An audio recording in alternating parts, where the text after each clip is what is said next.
Você disse que todas essas ordens secretas e tudo mais, ordens iniciáticas, elas bebem de uma mesma fonte.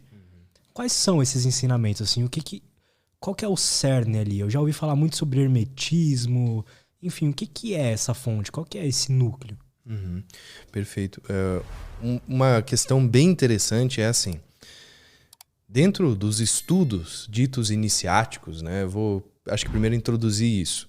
A ideia de iniciação dentro de um mistério, dentro de uma escola dessas, ela vem muito com a ideia de você adentrar um estado de consciência maior. Ou seja, a gente está aqui numa caixinha, né?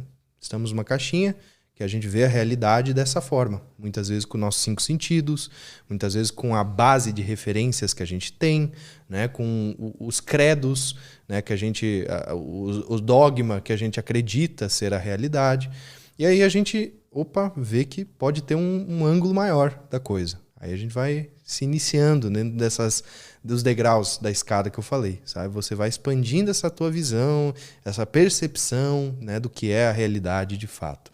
Então, isso, usando mesmo a referência da caixa, significa que você está selado, digamos assim, hermeticamente selado, né? O pote hermético que a avó usa para guardar as bolachas, lá, aquele potezinho lacrado que a bolacha fica top por semanas, assim, ó. Esse é o pote hermético, né? E essa referência de pote hermético, ela vem justamente de hermetismo, porque o hermetismo é algo que está fechado, que nada entra e nada sai.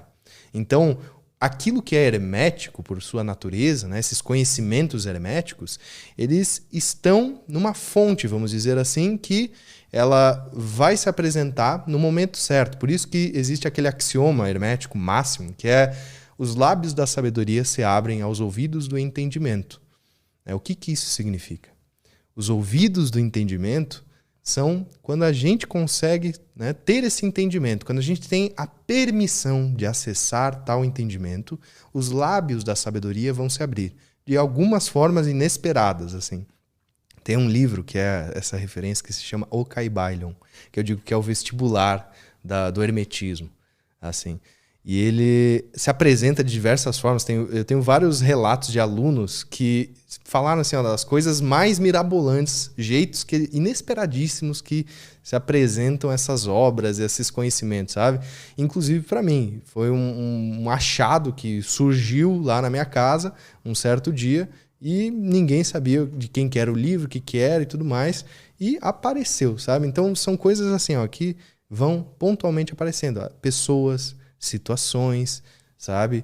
Às vezes algum convite inesperado, às vezes enfim, um momento da sua vida que você, sabe, tem uma epifania e aí você acessa uma vontade, eu quero saber mais, eu quero descobrir o que tem por trás desse véu de ilusão da Matrix, dessa coisa toda.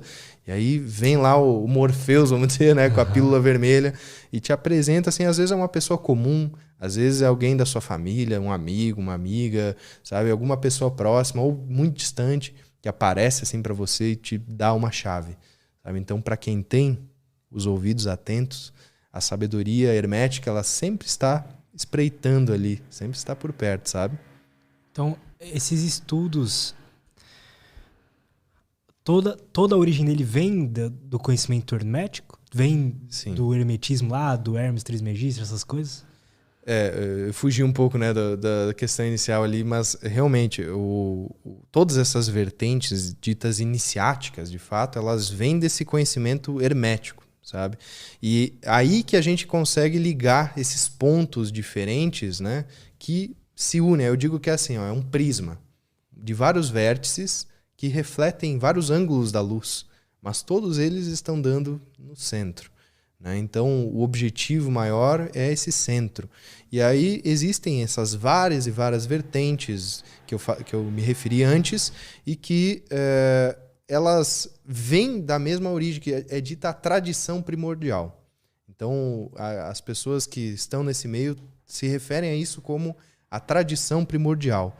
Esta tradição primordial, ela é algo que vem do Antigo Egito, como eu falei, desses antigos impérios, não o império que foi corrompido ali na época de Ramsés e tudo mais, que já é aquela época da escravidão extrema que tem até no Antigo Testamento, do povo hebreu, que, sabe, foi um período muito turvo, muito negro ali do próprio Egito, sabe?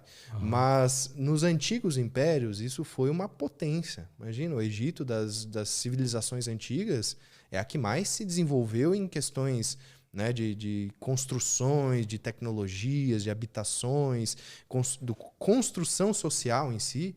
É uma terra muito fértil. Imagina, no meio do deserto só tem o rio Nilo lá e os caras prosperaram, muito, assim. Então foi muitos anos, datado de mais ou menos 12 mil anos, né, que o Império Egípcio já está ali em vigência e tudo mais. Então imagina, se a nossa civilização aqui, contando do ano zero, vamos dizer, até 2022, que estamos aqui agora, a gente tem, né, 2 mil anos, cara. Então os caras tinham 10 mil anos na nossa frente, sabe? Então é lógico que vai ter períodos de muita luz e períodos meio turvos ali, depende do governante que está regendo tudo aquilo, né? Uhum. Mas aí vem, essa tradição primordial, ela vem do Antigo Egito, ela vem também do Oriente, né? O Oriente tem um papel fundamental, a Índia tem um papel muito crucial, e aí tem uma disputa de, tipo, quem que vem primeiro? Sabe, o conhecimento egípcio, o conhecimento hindu ali, né? E aí tem essa questão, sabe, que é turva, né? É muito tempo atrás, a gente não consegue ter referência histórica, a gente não consegue ainda achar a ponta inicial de tudo isso, mas vem daí, sabe? Da Índia, vem da China também, né? Que tem uma tradição muito forte, taoísta, e vem vindo, sabe? Vem se misturando e alquimizando, né? Vem fazendo essa alquimia ao longo das eras.